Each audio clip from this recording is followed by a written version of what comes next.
बहुत दिनों से मेरी बीमारी का इलाज चल रहा है। इलाज में बहुत ज्यादा पैसे खर्च होते हैं। अब इतना खर्चा हम जैसे गरीब इंसान के बस की तो बात नहीं है। इसलिए रोहन बहुत चिड़चिड़े हो गए थे।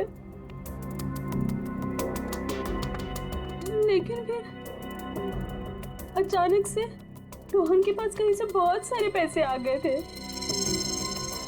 तो आपने कभी पूछा नहीं उनसे कि इतने सारे पैसे कहाँ से आए उसके पास? मैंने पूछा, लेकिन हर बार वो बात को टाल देते। सर ये इतनी सारी दवाइयां अंदर छुपा कर रखी गई थी।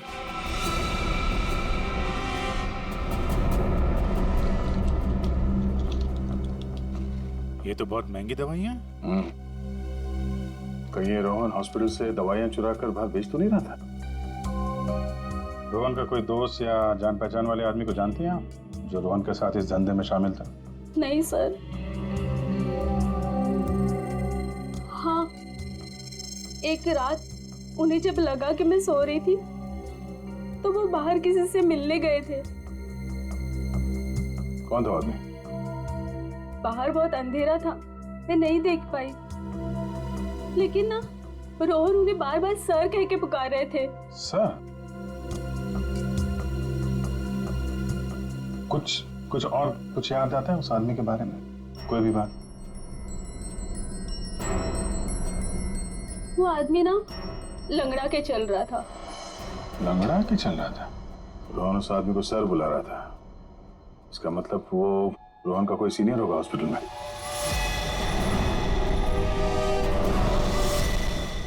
अरे सर, उस हॉस्पिटल का प्रबंधक विजय, वो भी तो लंगड़ा के चलता था।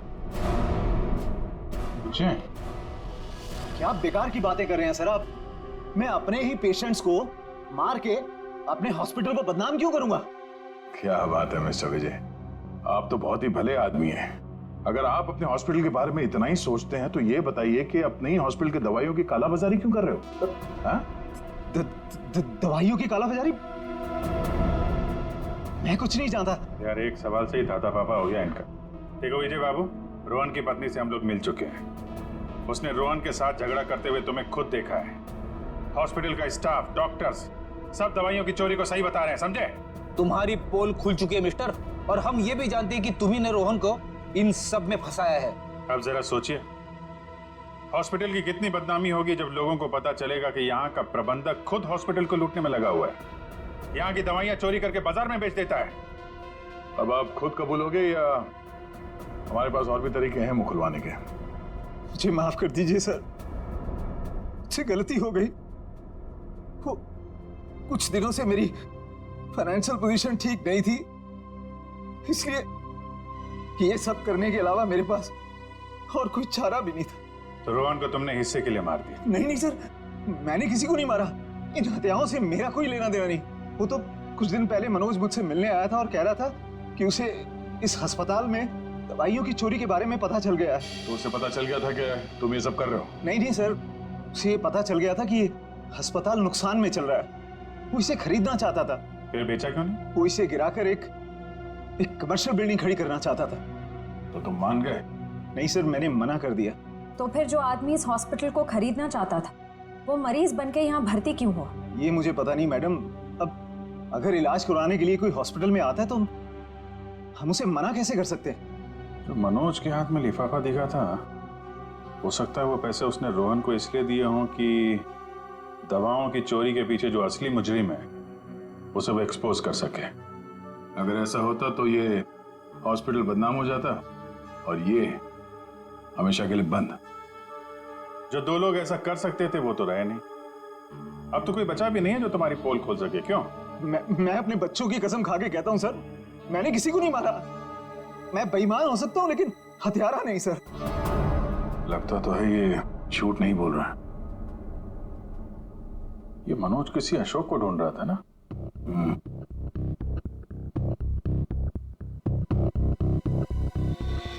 इस आदमी को पहचानते हो? मैंने इसे देखा है कहीं। अरे हाँ, ये तो समीरा का दूसरा पति है। कुछ दिन पहले हॉस्पिटल में आके इसने हंगामा किया था और सिक्योरिटी को बुलाकर इसे बाहर निकलवाना पड़ा था। समीरा? अरे सर, ये वही औरत थी जो बार बार आत्मा का नाम लेके सबको डरा रही थी। अच्छा, सबको डरा रही थी। इस समीरा जी से मिलना होगा।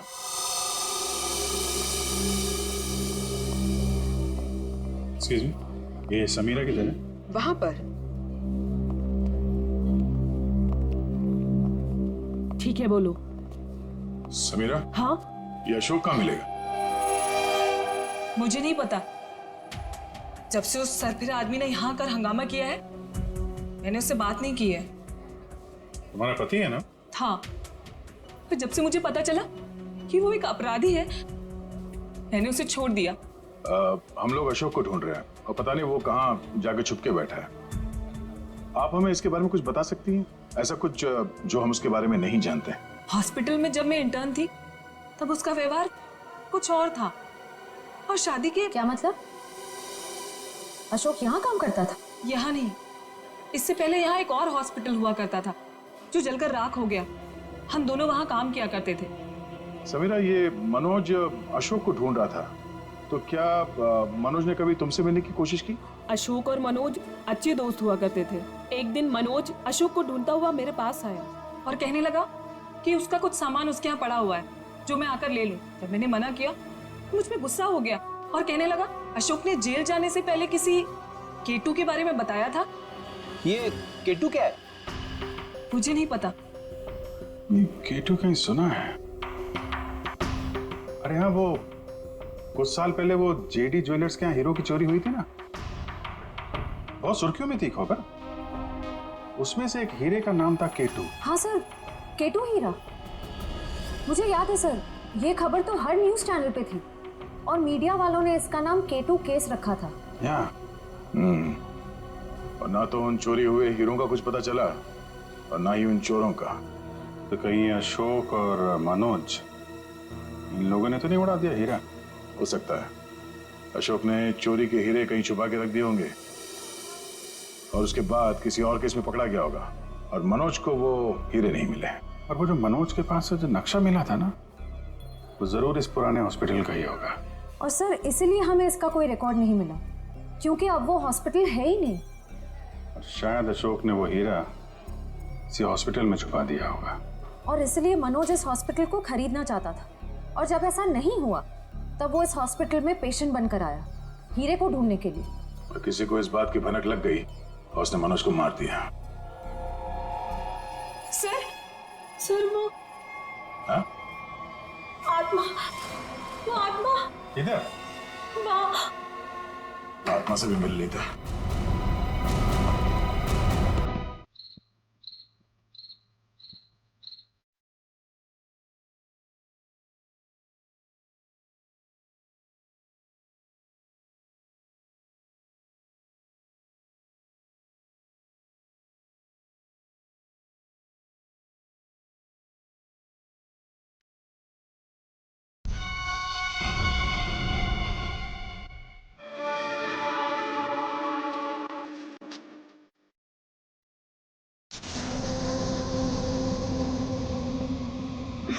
ये टीवी क्यों बंद हो गया फिर से?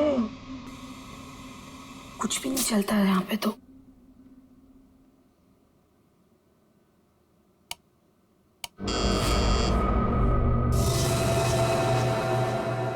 Nurse, nurse, nurse, nurse, nurse देखो ना, मेरा टीवी काम नहीं कर रहा है फिर से।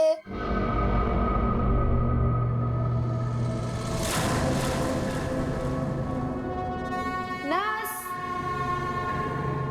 नर्स, नर्स देखो ना, मेरा टीवी काम नहीं कर रहा है फिर से।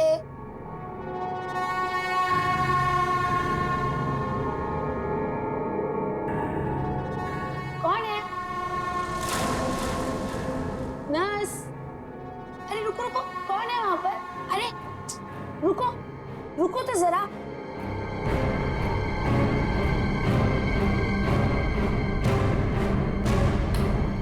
नर्स, बस कहाँ चली गई है?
एक अजीब सी आत्मा।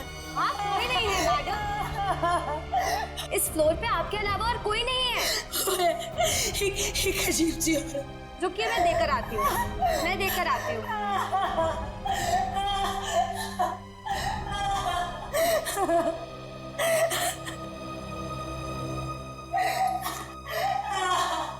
देखिए मैडम, वहाँ पे कोई नहीं है।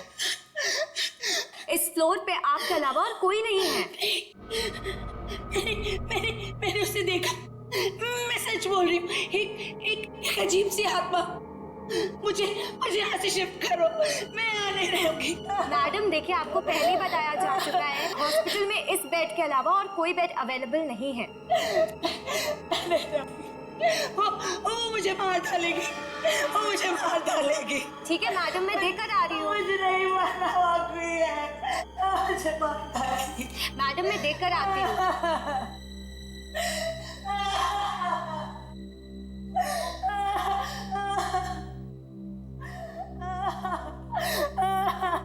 कौन है? कोई है?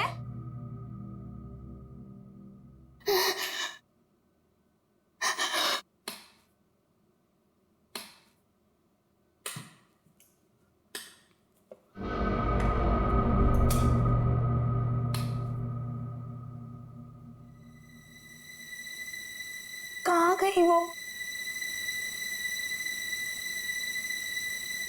भागो भागो भागो भागो भागो। Help help help.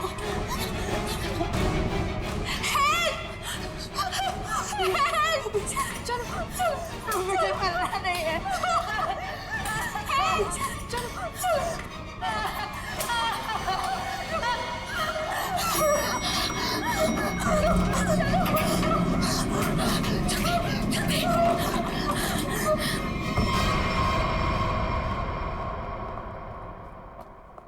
अरे हटिए हटिए आप लोग। अरे सीमा, क्या हुआ?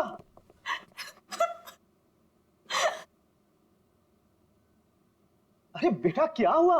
सर, हम पे हमला हुआ है। हमला? कैसा हमला? किसने किया? नीचे वाले फ्लोर में एक आत्मा है। उसी ने हम दोनों को मारने की कोशिश की। आत्मा? क्या बकवास कर रहे हो तुम? हॉस्पिटल में आत्मा कैसे हो सकती है? हाँ सर, सोनल सच कह रही है। नीचे कॉरिडोर में एक आत्मा है। सर, अगर हम भागे नहीं होते तो हम मर जाते। एक तो यहाँ पे पगार वैसे भी कम है और दूसरा आत्मा का लफड़ा वैसे भी है यहाँ पे। हाँ भाई, मैं तो अब दूसरी जगह काम ढूंढता हूँ। सीमा, चुप हो जाओ और मुझे ठीक ठीक बताओ कि तुमने नीचे क्या देखा। मैम, बेल बजी और मैं सोनल के रूम में गई। इन्होंने मुझसे कहा कि कॉरिडोर में कोई है, और जब मैं बाहर देखने गई तो कॉरिडोर में कोई नहीं था। कौन है वहाँ?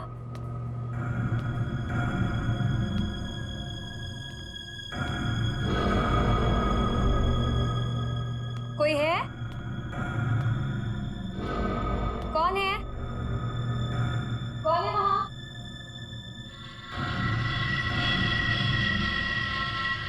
कौन है? कोई है?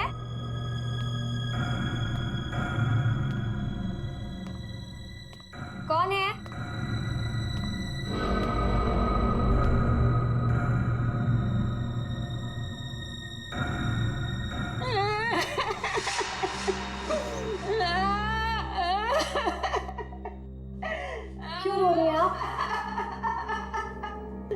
आप ठीक तो है ना? सुनिए, आप ठीक तो हैं? कोई मदद चाहिए आपको?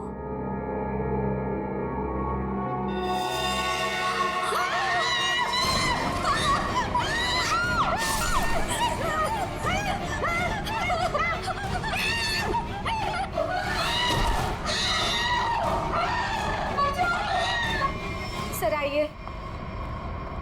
सर, वो 11 नंबर कमरे के सामने ही उस आत्मा ने मेरे ऊपर हमला किया था। सर, मैं नहीं जाऊंगी वहां।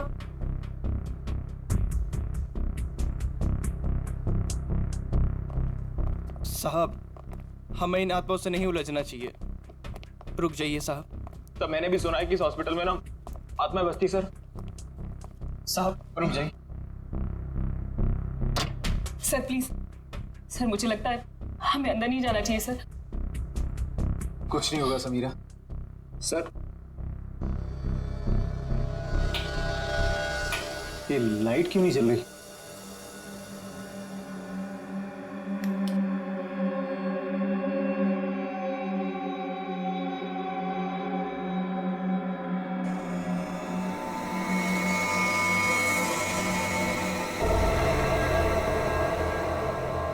लगता बेड पे कोई है।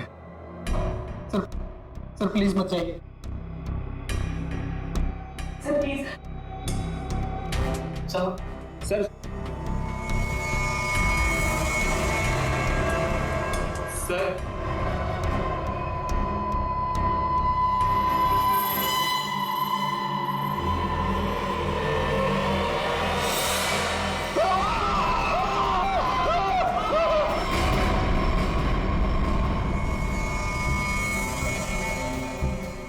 माय गॉड, कितने बुरी तरह से खरोंचा है इसके चेहरे को। गले की नस भी कटी है।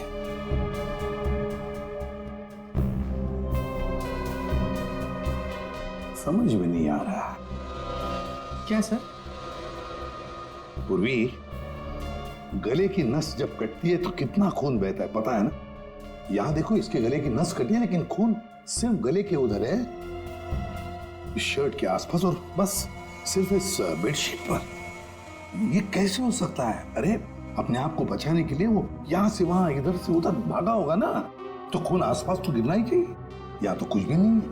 सर कहीं ऐसा तो नहीं कि ये जब इसकी मौत हुई तो ये बेहोश पड़ा था? सर या फिर इसे कहीं और मारकर बॉडी यहाँ पर छुपा दी हो। नहीं नहीं नहीं, कुछ न कुछ तो गड़बड़ जरूर है, कुछ न कुछ तो गड़बड़ जरूर है। देखते हैं।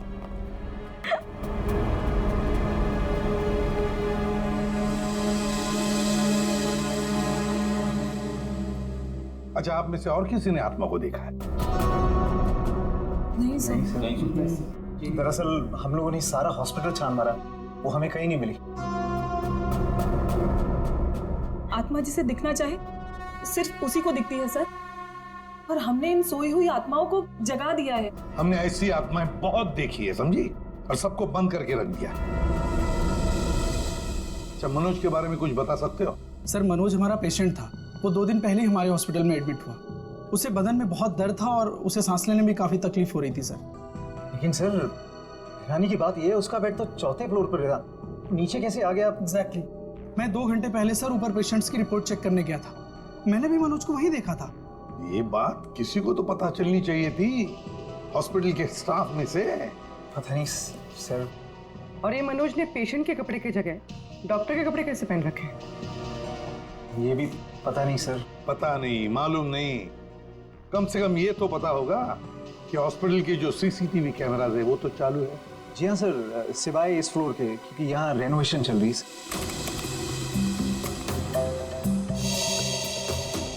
सर, ये है मनोज का रूम, कॉरिडोर का आखिरी कमरा, रूम नंबर 404। अच्छा,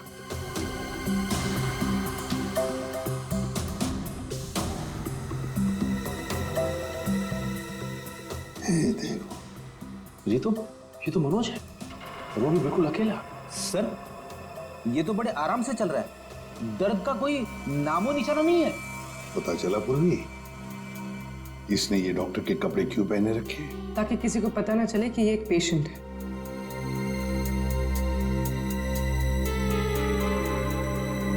सर इसने कुछ छुपा कर रखा है। रुको रुको, लिफाफे जैसी चीज है। क्या क्या लेके जा रहा है वो इस लिफाफे में? मीरा, अब 3rd फ्लोर वाला फुटेज दिखाओ जरा। Yes sir.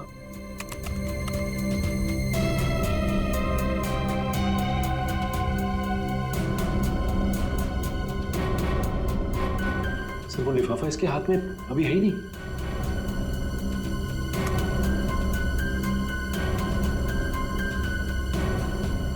क्या हो सकता है उस लिफाफे में? क्या हुआ सालुंखे? आसमान गिर गया जो इतनी जल्दी बुला लिया? हाँ बॉस, समझो कि आसमान ही गिर गया है। क्या मतलब? मतलब ये कि इस आदमी की मौत इन घावों की वजह से नहीं हुई। क्या? तो फिर? ये जो घाव हैं ये इसके मरने के 1 से 1.5 घंटे के बाद बनाए गए। घाव मरने से 1-1.5 घंटे बाद? ओह, तो इसीलिए उस हॉस्पिटल के कमरे में हमें कहीं पर भी खून की छींटें नहीं नजर आई। क्योंकि तब तक खून जम चुका था। गले की नस कट जाने के बावजूद खून ज्यादा नहीं बहा। सालुंखे साहब, तो फिर ये मरा कैसे? आप थोड़ी मदद करो, उठाओ इसे। दे।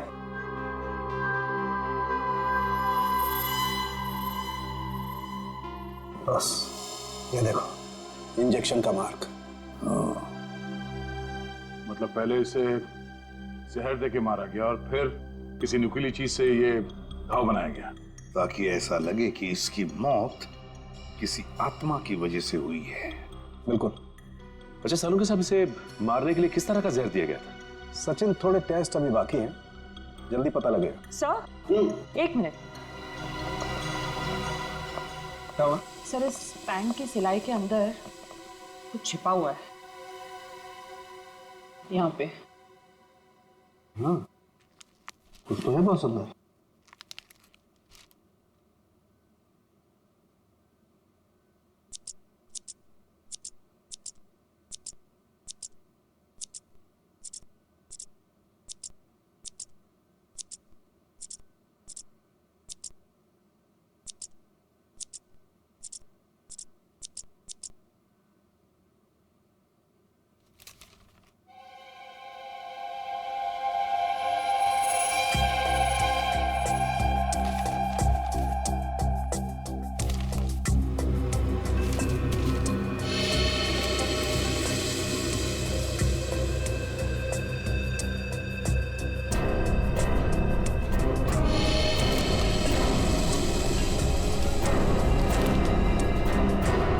कोरा कागज है। लेकिन सर कोई क्यों इतनी मेहनत करके ऐसा पेपर अपने पैंट में छुपा कर रखेगा जिसमें कुछ भी ना हो?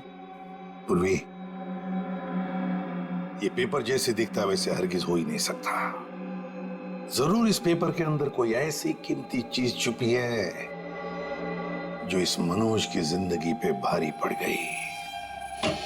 सर मनोज की कार के जीपीएस सिस्टम को चेक करने से पता चला कि आज से 5 दिन पहले वो 6 घंटा अपनी गाड़ी चलाकर चिन्नौर शहर गया था। तो जो इंसान बदन दर्द की वजह से ठीक से चल फिर नहीं पा रहा हो, वो 6 घंटे तक गाड़ी चलाकर शहर से इतनी दूर क्यों जाएगा? सर मुझे तो लगता है मनोज झूठ बोल रहा था। उसे कोई बीमारी थी नहीं। लेकिन फ्रेडी, हॉस्पिटल कोई घूमने फिरने की, आराम करने की जगह तो है नहीं कि ऐसे कोई जाके वहां पे भर्ती हो जाए। तो जरूर किसी मकसद से ही भर्ती हो गया हॉस्पिटल में। सर इस 1 नंबर पर मनोज ने पिछले 15 दिनों में 50 से भी ज्यादा बार कॉल किया। अच्छा, किसका नंबर है ये? सर ये नंबर चिन्नूर में रहने वाली किसी नेहा का है। चिन्नूर, नेहा? तो फिर जरूर ये मनोज नेहा से मिलने गया होगा चिन्नूर में। हम भी मिल लेते हैं नेहा को। 1 मिनट सर। नेहा का मोबाइल यहीं कहीं आसपास दिखा रहा है।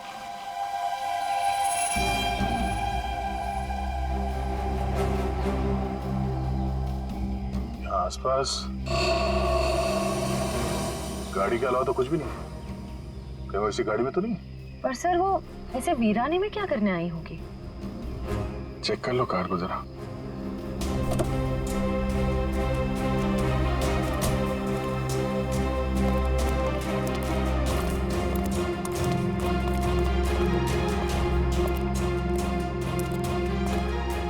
सर गाड़ी में तो कोई नहीं है। ए, हाथ ऊपर करो। चला के करने की कोशिश की ना तो खोपड़ी उड़ा दूंगी। गन नीचे। कौन हो आप लोग? हम लोग सीआईडी से हैं। गन लेके क्या कर रही थी यहाँ पे? मैं किसी का इंतजार कर रही थी और ये मेरी लाइसेंस वाली गन। मेरा काम ही कुछ ऐसा है कि मुझे कभी भी जरूरत पड़ सकती है इसकी। क्यों? ऐसा क्या काम करती हो कि तुम्हें गन की जरूरत पड़ती है? हा? प्राइवेट डिटेक्टिव हूँ मैं। Private detective? जी हाँ। किसी मनोज नाम के आदमी को जानती हो तुम?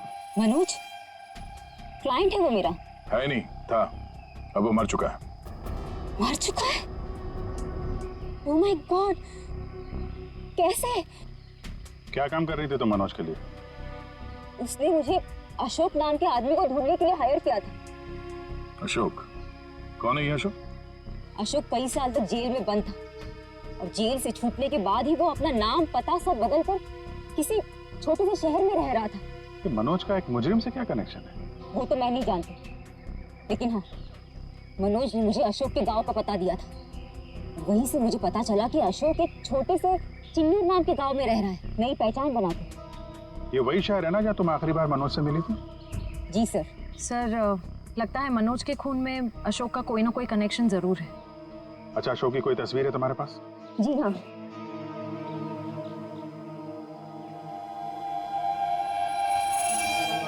मनोज के मर्डर केस में हमें इसकी तलाश है। एक बार तुम इसे ढूंढ चुकी हो, इसे ढूंढने में हमारी मदद करोगे तुम? बिल्कुल सर, सीआईडी की हेल्प करने में मुझे बहुत खुशी होगी। 32 मिखिलेश के, 33 सुभद्रा डी, 34 सुपेश सी, ठीक है, 35 मानव डी। क्या जिंदगी है यार, मुर्दों के साथ रात गुजारनी पड़ती है। अरे ये 37 नंबर कहाँ गया? कहाँ चला गया यार? लाश है। हो सकता है कोई रिश्तेदार लेकर गया हो। कोई रिश्तेदार लेके गया हो तो कम से कम इसमें एंट्री तो होती रजिस्टर में। मुझे लगता है हमें किसी को बताना चाहिए। इस जगह में कुछ तो है, इस हॉस्पिटल में कुछ है। अरे ये क्या हो रहा है? अब ये क्या होने लग गया?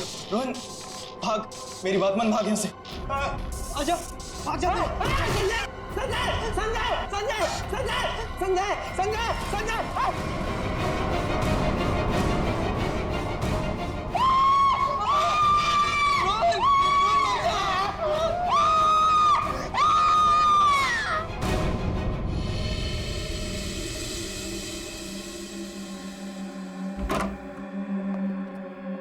साहब, हाँ, पहले बॉडी नंबर 37 गायब हुई, उसके बाद में साहब ये वाली अचानक से उठी और इससे रोहन का हाथ पकड़ लिया साहब। मैं बहुत डर गया था साहब, इसलिए हम भाग गया।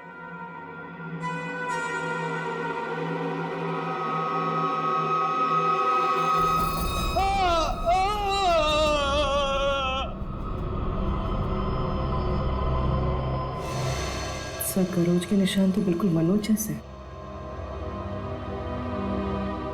हाँ, है तो बिल्कुल मनोज जैसे।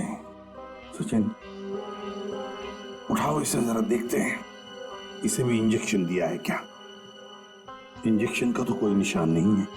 रख दो, संभाल के। सर, मनोज और रोहन दोनों की मौत हॉस्पिटल में हुई है। जरूर इनका आपस में कुछ ना कुछ लेना देना जरूर होगा। हाँ, हो सकता है। सर ये क्या हो रहा है सर? मेरे हॉस्पिटल में ये दूसरा मर्डर है सर। हॉस्पिटल के मरीज सारे घबराए हुए हैं सर।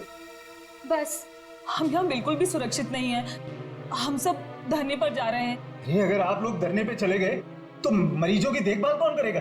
आखिर उनकी जान की जिम्मेदारी किसकी है? तो हमारी भी तो जान की कीमत है ना सर। बट ऐसे धरने पे जाके इससे क्या फायदा मिलेगा आपको? हम लोग आपके साथ हैं और हमें आपके साथ की जरूरत है। सर कुछ कीजिए वरना मेरा हॉस्पिटल बंद हो जाएगा सर। सर हाँ फ्रेडी, ये देखिए सर, हमें रोहन के लॉकर में से क्या मिला है। ये सारा पैसा लॉकर में पीछे की तरफ छुपा के रखा हुआ था। इतना सारा पैसा एक वार्ड बॉय के पास, कमाल है।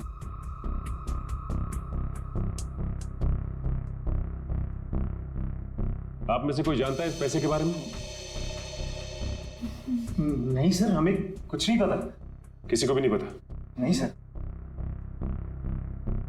सर ये रोहन जरूर किसी गलत काम में इन्वॉल्व हुआ और शायद इसी वजह से इसकी मौत हुई हो। हाँ, हो सकता है।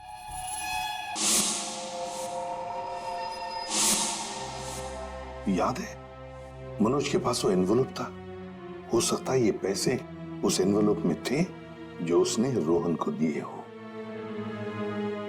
इस रोहन के घर वालों से मिलना पड़ेगा, जरूर कोई ना कोई कनेक्शन है इस रोहन और मनोज के बीच, कोई ना कोई कनेक्शन है।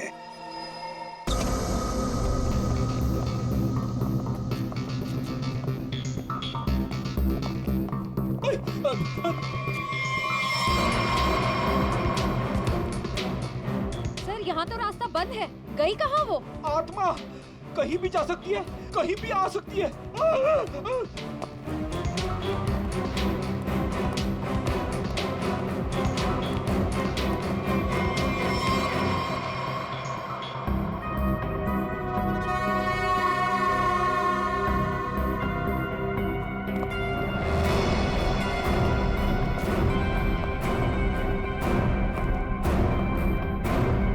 सर यहाँ तो कोई नहीं है, वापस चलें? भाई तो यहीं पे है, ढूंढो।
माँ छोड़ दे इसे।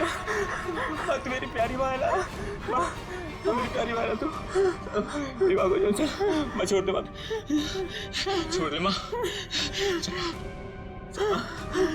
माँ प्लीज, माँ प्लीज प्लीज बैठा, प्लीज बैठा, प्यारी माँ है, प्लीज बैठना।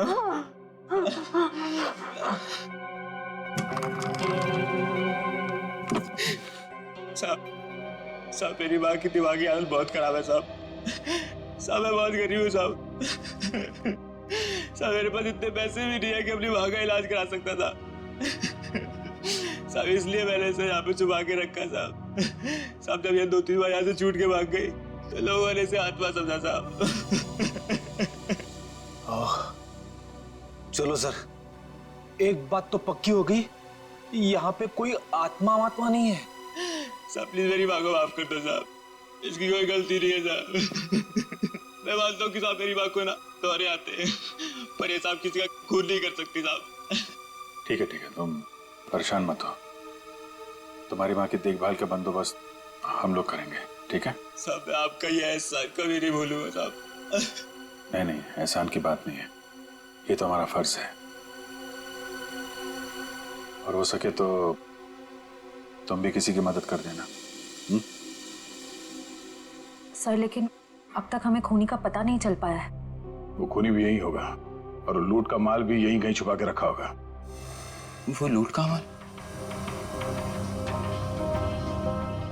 वो कुछ देर पहले मैंने ना वो खोदने की आवाज सुनी थी साहब। कहाँ पे?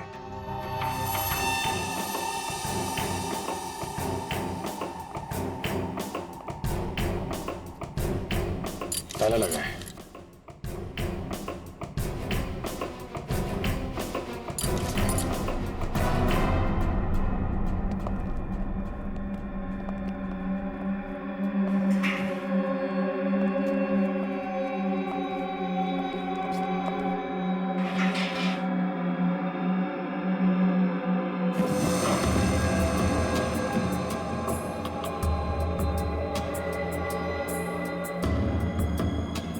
पे कुछ है?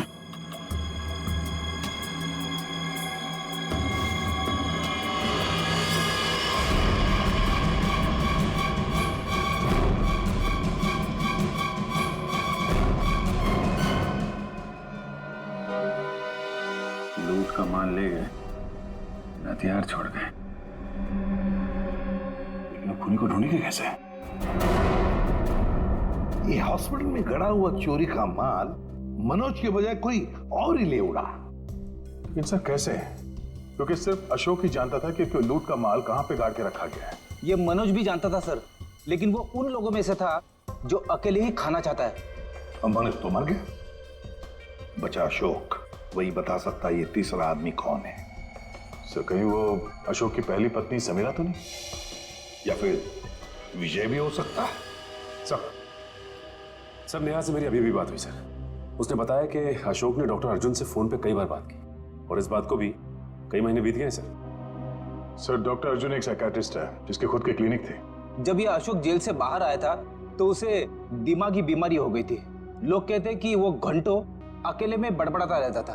और हाँ सर, अशोक ने अपना ट्रीटमेंट भी करवाया था डॉक्टर अर्जुन से। हाल फिलहाल में डॉक्टर अर्जुन ने हॉस्पिटल की नौकरी ज्वाइन की थी, वो भी जनरल मेडिसिन में। तो फिर दया जरूर इस साइकेट्रिक ट्रीटमेंट के दौरान अशोक ने डॉक्टर अर्जुन को वो लूट के माल के बारे में बताया होगा। हाँ सर, और इसीलिए लूट के माल पे हाथ साफ करने के इरादे से डॉक्टर अर्जुन ने हॉस्पिटल की नौकरी की। एग्जैक्टली दया, ये डॉक्टर अर्जुन ही हमारा मोहरा है।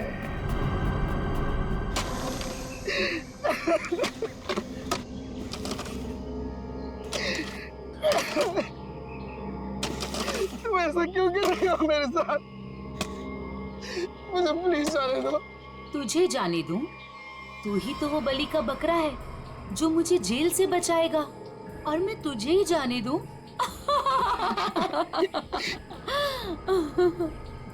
मुझे मत मारो, मेरे छोटे छोटे बच्चे हैं।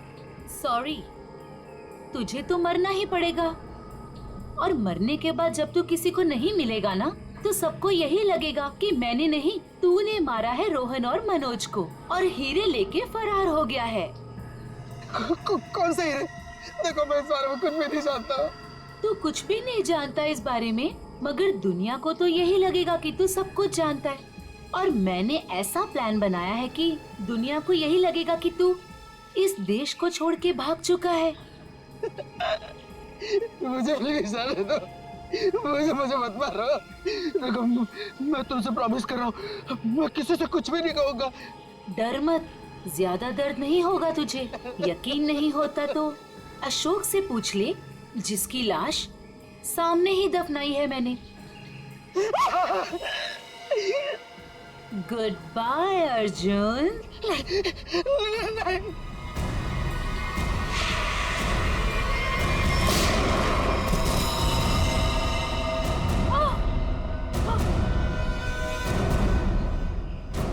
सीआईडी?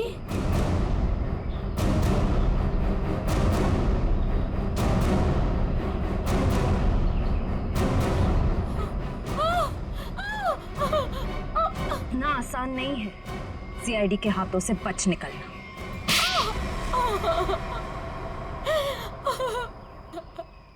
तुम्हें अशोक ने चुराए हुए हीरों के बारे में पता कैसे चला? सर, अशोक जेल से छूटने के बाद मुझसे मिला था, और वो बहुत अकेला और बहुत परेशान था सर। और सर, वो मुझसे प्यार भी करने लगा था, और मेरे लिए वो अपने आप को सुधारना भी चाहता था। अशोक को मैं पहले से जानती थी, और वो मुझसे प्यार भी करता था। और एक दिन नशे की हालत में मुझे उसने उन हीरो के बारे में बताया। और तुम्हारे मन में हीरो का लालच आ गया, क्यों?